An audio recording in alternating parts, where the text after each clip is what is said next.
Chrystpher Whyte, known as Tokafella, was a magnetic TikTok creator from Florida. Through dance challenges, skits, and heartfelt stories, he built a digital family that spanned the globe. But the digital world is both powerful and fragile. His journey from viral sensation to tragedy reminds us of the hidden dangers behind online fame. Chrystpher's story is a modern parable, one that echoes long after his videos stopped.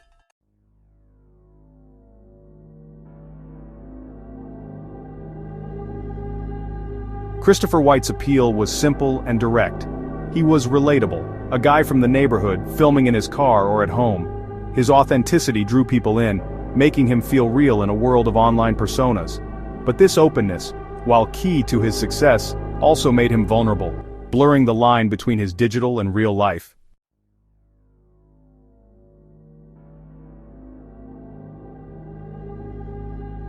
On a hot summer day, Chrystpher Whyte went to the beach.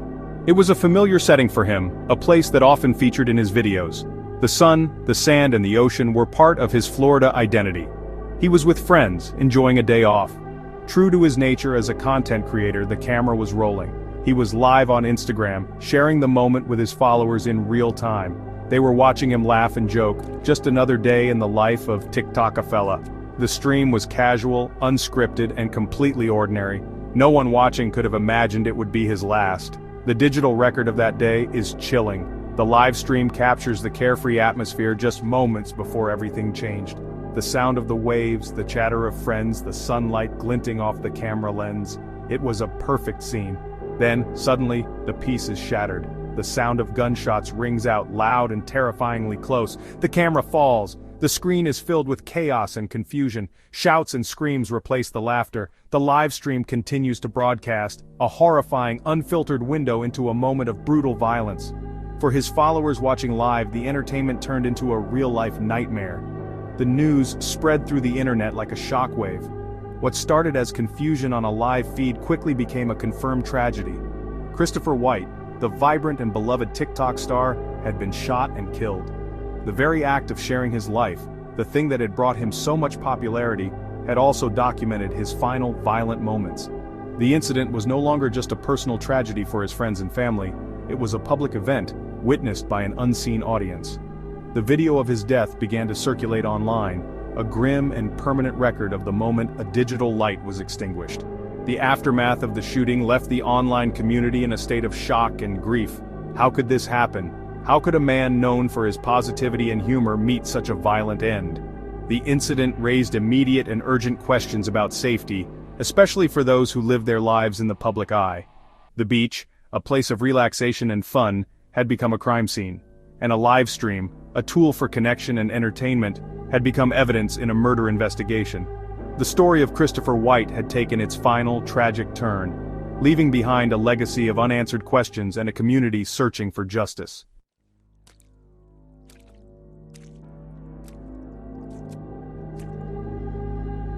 Before he was Tokafella, Chrystpher Whyte was simply a charismatic young man in Florida, known for his infectious laugh, energy, and genuine connections. He thrived on making people smile, long before social media. When TikTok emerged, Chrystpher saw a new stage, amplifying the joy he'd always shared, now with the world. Tokafella was a stroke of genius, memorable, clever, and perfectly capturing Chrystpher Whyte's vibe. He experimented with trends, comedy, and dance, always adding his own twist. His authentic, playful style set him apart, building a brand that was both entertaining and positive.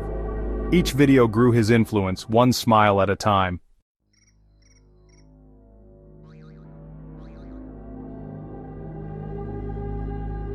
The secret to Chrystpher's explosive growth was not just his talent, but his profound understanding of what modern audiences craved: authenticity. In an online world saturated with polished perfection and unattainable lifestyles, his content felt like a breath of fresh air. He filmed in his car, in his kitchen, or just walking down the street, using the everyday world as his backdrop. This created an immediate sense of relatability. His followers didn't feel like they were watching a distant star, they felt like they were getting a video call from a friend.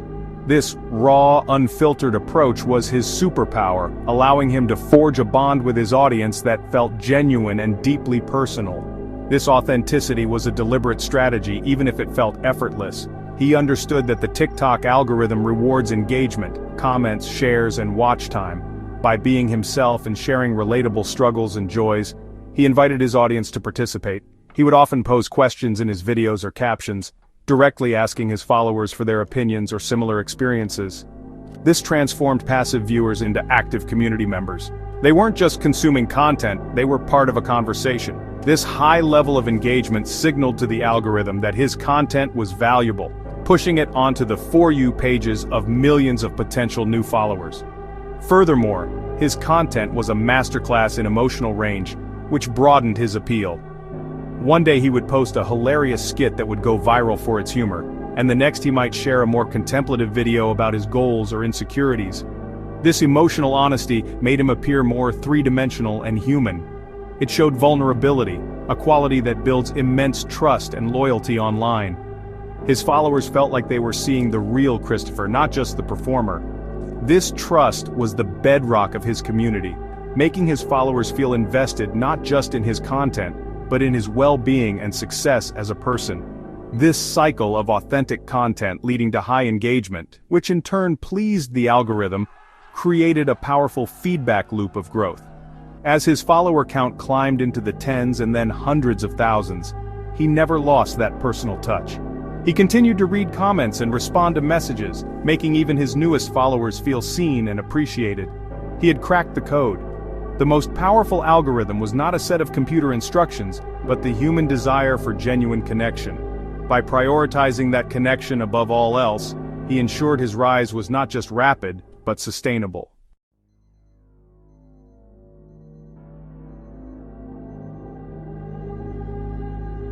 For Chrystpher Whyte, followers weren't just numbers, they were family. He built a digital community rooted in genuine connection, celebrating successes and supporting each other through challenges. Online and in real life, Chrystpher's warmth and authenticity inspired loyalty.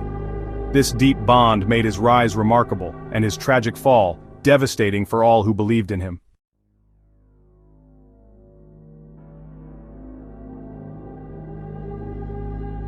On May 19, 2024, Deerfield Beach was alive with sun, laughter, and the easy rhythm of waves. For Chrystpher Whyte, the beach was a sanctuary, a place to relax, create, and connect with friends. The afternoon felt perfect, filled with promise and simple pleasures. But beneath the sun-drenched calm, no one sensed the darkness about to shatter this peaceful day. The ordinary was about to become unforgettable, for all the wrong reasons.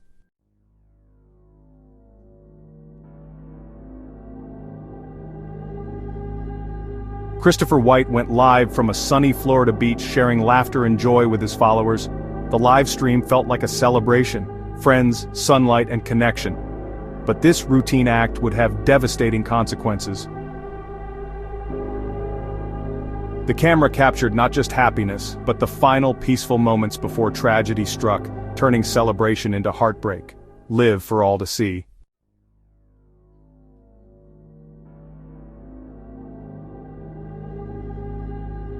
The casual, friendly atmosphere of the live stream was abruptly punctured by the arrival of a new figure.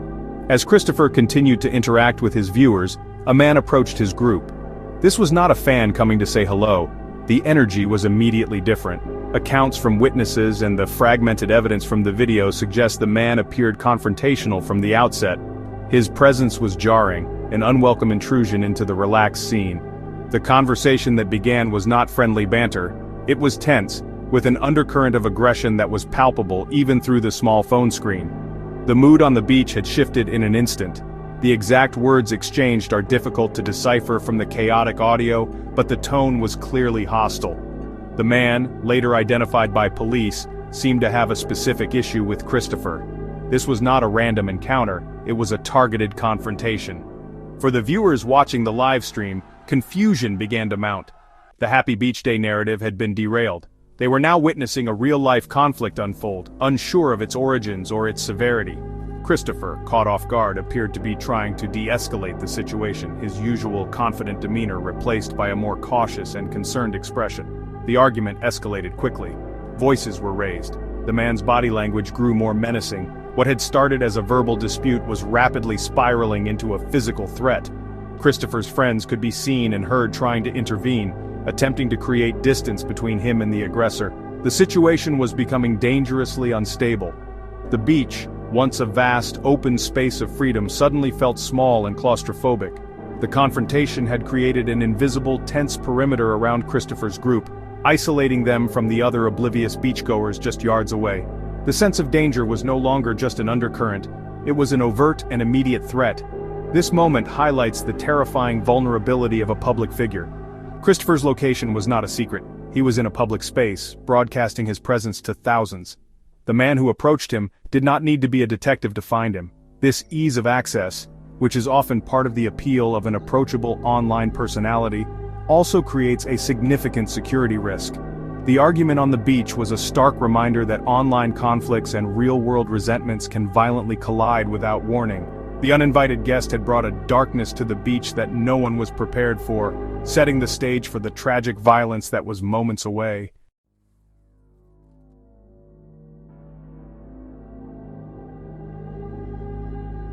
The argument reached its terrifying climax. In a sudden, shocking movement, the aggressor pulled out a handgun. The sight of the weapon instantly transformed the scene from a tense argument into a life-or-death situation. Panic erupted. The carefree sounds of the beach were replaced by screams of terror. There was no time to process, no time to escape. The livestream continued to broadcast, capturing the raw, unfiltered horror of the moment. For the viewers, the experience was surreal and sickening. They were watching a situation spiral out of control, helpless to do anything but bear witness through a screen. Then came the gunshots. The sharp, deafening cracks of the firearms shattered the peaceful afternoon. The sounds were unmistakable and brutally final. Multiple shots were fired in quick succession, aimed directly at Chrystpher. The violence was swift and merciless. The man who had been laughing and joking with his followers just minutes earlier was now the victim of a brutal attack. The camera, still recording, captured the chaos of the immediate aftermath. Shouts, screams, and the frantic movements of people trying to flee or find cover filled the audio and video feed. The digital window into a fun beach day had become a portal into a nightmare. The camera fell from Chrystpher's hand. The livestream's perspective shifted wildly, tumbling towards the ground before settling on a chaotic, shaky view of the sand and sky. The phone lay on the beach, abandoned but still live, its microphone picking up the horrifying sounds of the tragedy. The audio became a chilling record of the aftermath, the fading echoes of the gunshots, the panicked cries of his friends, and the confused shouts of other beachgoers who were now realizing what had happened. The shooter fled the scene, leaving behind a wake of devastation and a live electronic witness to his crime. This moment, captured and disseminated online, represents a uniquely modern form of tragedy. The line between entertainment and reality was not just blurred, it was obliterated. Thousands of people witnessed a murder as it happened, not in a movie or a video game, but in a real, unscripted live stream. The event was seared into the collective memory of his followers, a traumatic experience that could not be unseen. The sound of that violence would echo long after the live stream ended, a grim reminder of the moment a digital light was violently extinguished in the real world.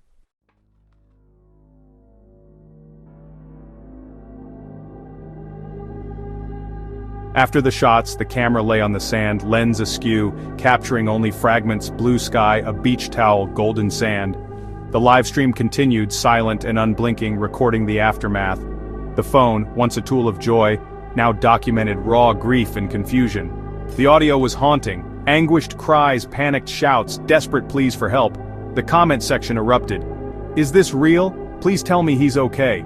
Chrystpher's digital community became horrified witnesses, united in shock. The sounds told viewers the truth. There was no comfort to be found. Eventually the live stream ended, the screen going dark. The fallen camera had served its final purpose, bearing witness. It created an indelible record, ensuring Chrystpher's last moments would not be lost. The footage became key evidence, a digital ghost in the search for justice. The silence that followed was profound. The world was left to process what it had seen.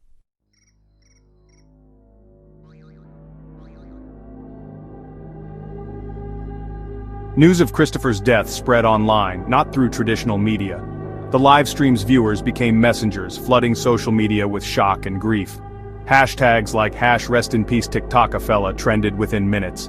His TikTok profile transformed into a digital memorial, comment sections filling with tributes. Followers shared stories of how Chrystpher had touched their lives. Content creators posted duets, montages, and heartfelt messages. Grief turned into calls for awareness about the dangers of online fame. The digital world, often seen as shallow, revealed its capacity for shared sorrow. Chrystpher was mourned as a friend by thousands who'd never met him. The internet became the only place his vast digital family could gather. Their grief was real, their loss deeply felt. The digital wake was overwhelming, but it united a community in mourning. The senselessness of his death echoed across the web.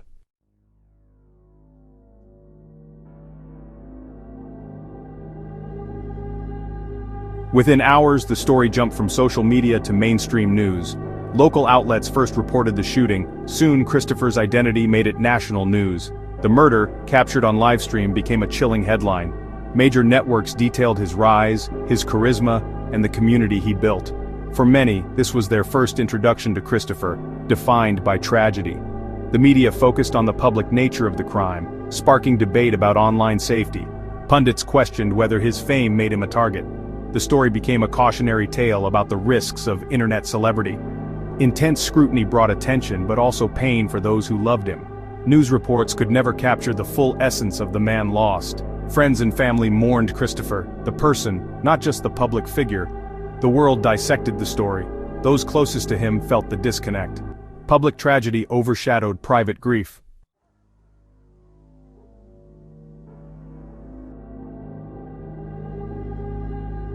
Behind the headlines, Chrystpher's family faced unimaginable loss. Their grief was public, their pain exposed to the world. They released a brief statement remembering him as more than an online persona. He was a loving son, a protective brother, a loyal friend. They asked for privacy, but thanked the community for its support. The family navigated the painful tasks that follow sudden loss, all under public scrutiny. Friends described them as in shock, struggling to reconcile the vibrant young man with his violent end. A GoFundMe was launched to help with funeral expenses. Donations poured in, a testament to Chrystpher's impact. The money could not ease their pain, but it showed the love he inspired. The digital community offered comfort in the only way it could. The family's grief was at the heart of the tragedy. Their loss was profound, their mourning both public and deeply personal.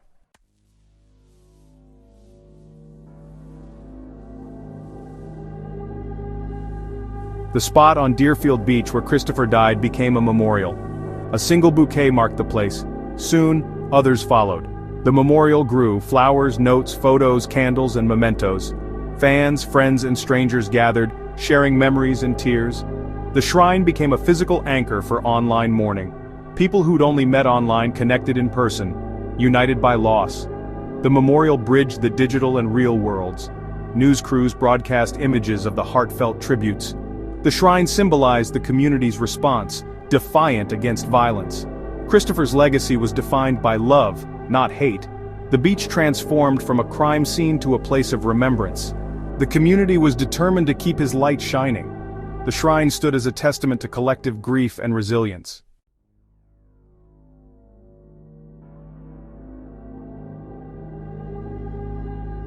After the shooting, chaos gave way to a methodical police investigation. The beach became a crime scene, cordoned off by authorities. Detectives gathered evidence and spoke to witnesses racing against time. Chrystpher's friends provided crucial descriptions of the assailant. The pressure was immense, a murder in broad daylight, broadcast live. The sheriff's office appealed for public help, seeking photos and videos. In the age of smartphones, every bystander was a potential witness. Within 48 hours, a clearer picture of the suspect emerged. Investigators reviewed surveillance footage, piecing together the crime. The investigation was urgent, a race to find justice. The community waited, hoping for a swift arrest. The search for answers had begun. Justice for Chrystpher became the rallying cry.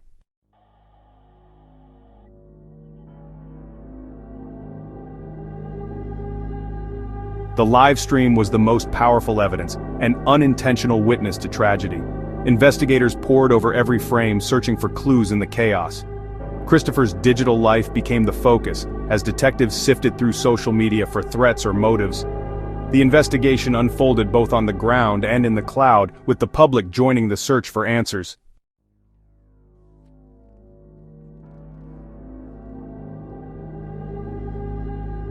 With a suspect description and mounting digital evidence, detectives asked, why?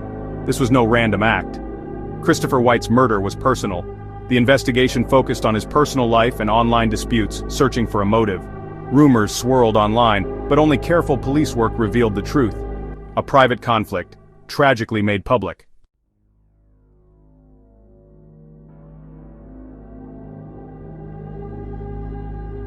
Weeks after the shooting, police identified a suspect, someone Chrystpher Whyte knew. His image spread across news and social media, and a manhunt began. The arrest brought relief, but the legal process is slow and agonizing. For Chrystpher's family and community, justice is a long road, but they hold on to hope his life will be honored.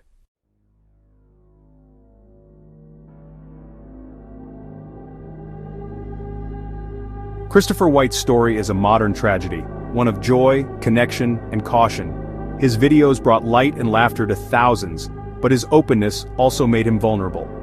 His legacy is both a celebration of creativity and a warning about the dangers of online fame. Chrystpher's life reminds us to cherish connection, but never forget the need for protection in our digital world.